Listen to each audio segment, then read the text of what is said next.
from this dream of life. But all will awaken eventually. But why not start now? Start now to tell man who he really is. God and man are one. Man is all imagination, and God is man, and exists in us and we in him. The eternal body of man is the imagination, and that is God himself. Nothing but God in the universe. All God. And eventually, you and I will awake. Because God is one, not two, you and I are one. Without loss of identity, that's one of the strangest mysteries in the world. Without loss of identity, we are one. I know that from my own personal experience. We are one. And yet, I am individualized.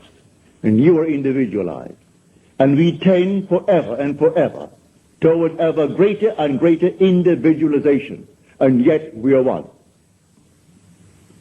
And I will bring that out to the best of my ability as we proceed with these series of lectures. You will hear it. But tonight, if you're here for the first time and you want something practical, you apply what I've told you. First, have an objective. You must have an objective. You can't say, well, I don't know what I want. Well, all right. Come back the next time. Ask yourself, what would I like of life? Don't be ashamed to name it. What would I like of life?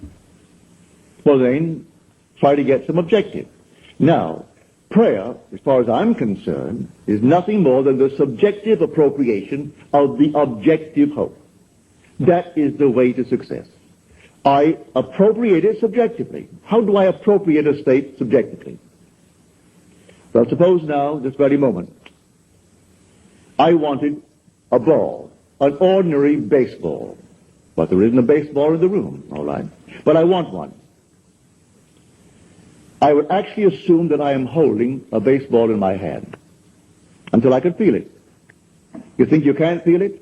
Well, now try it. Try to feel what it would be like if you held a baseball. Now, to prove that you have held it, see what it feels like, the difference now, a tennis ball. See any difference? All right, a golf ball. See any difference? A piece of silk. You feel any difference? If you can distinguish between these many objects, though they are subjective, then there must exist somewhere.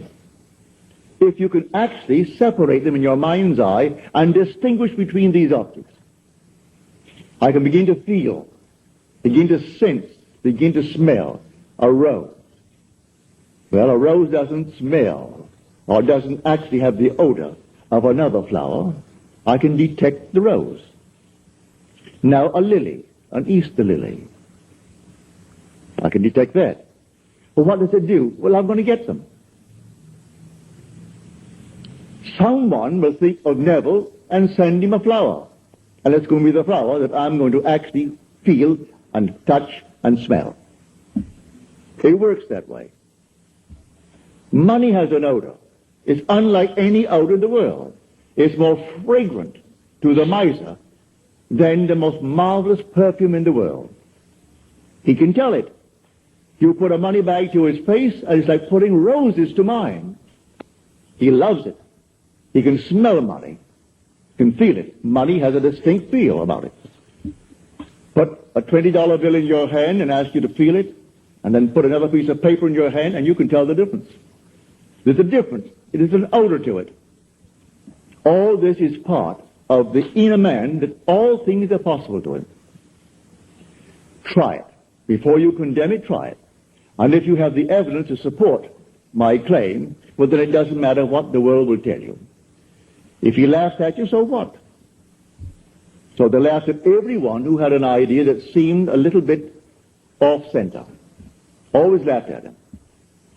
They laughed at the idea of going to the moon. Well, now it's an accomplished fact. There are still those who won't believe it happened, you know, because they don't want to believe that it ever happened. There are those who said you couldn't go down actually live underwater. Now we have a submarine.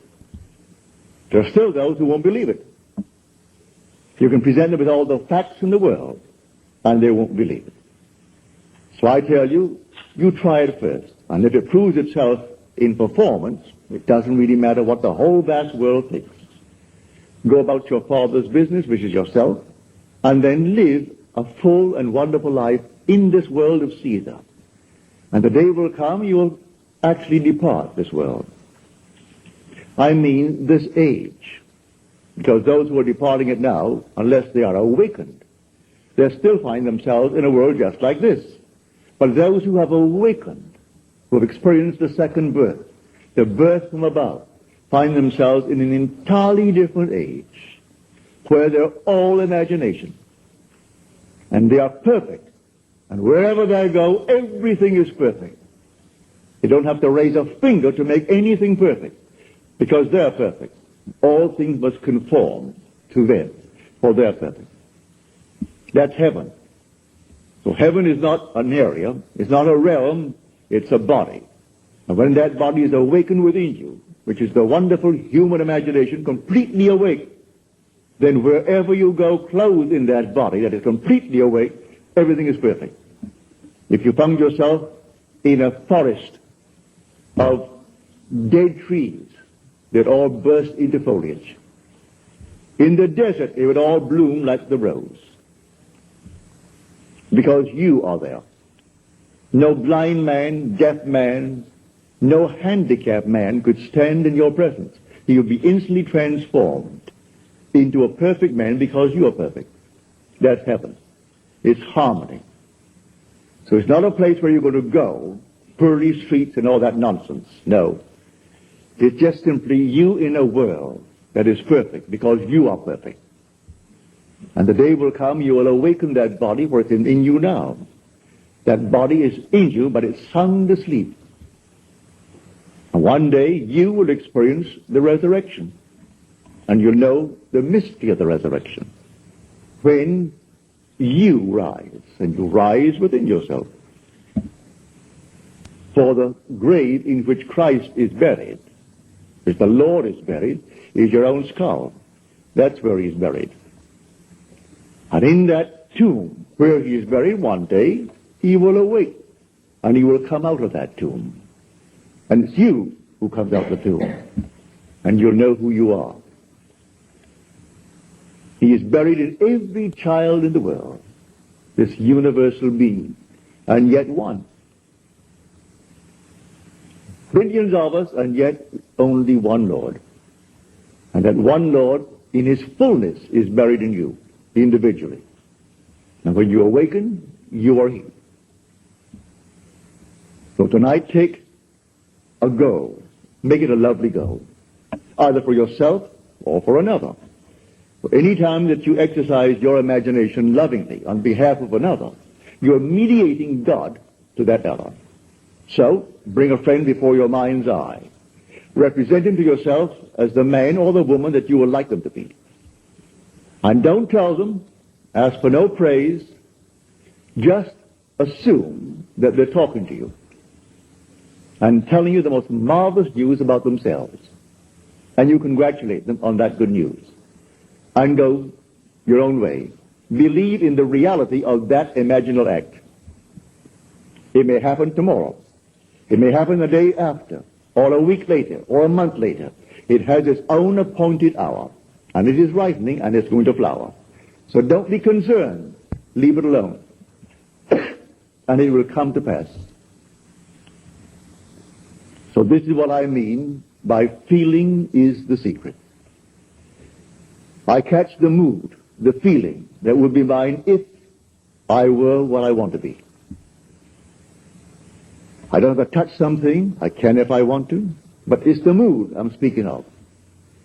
What would the feeling be like if she were well? If she were this? And then you catch it, just as though it is true. You always go to the end, and the end is where you begin. We're always imagining ahead of our evidence. So go to the end and feel the end, and then dwell in that end, even though reason denies it and your senses deny it. You turn your back upon the doubters. That is your senses and what reason dictates. That's the hell or the devil or Satan in the world. That's the doubter. So you turn your back upon it. And then you walk as though things were as you want them to be. And living in that assumption, it slowly hardens into fact. Even though at the moment of the assumption it was denied by reason, an assumption, though false, if persisted in, will harden into fact. So you learn to assume and learn to persist in the assumption, and it will come to pass. Now let us go into the silence, after which we'll have questions.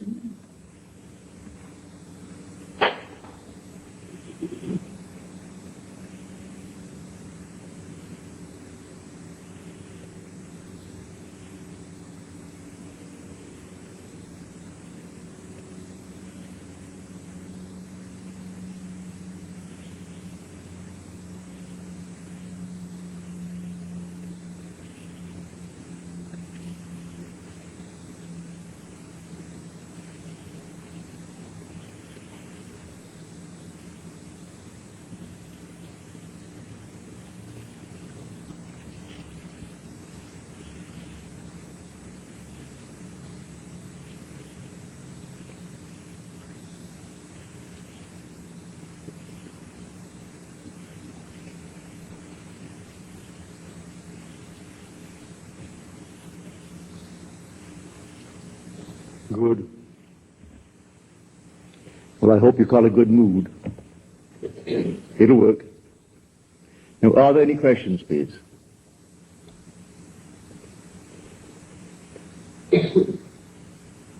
Any questions? Yes, sir. You mentioned that your secretary mentioned was this experience.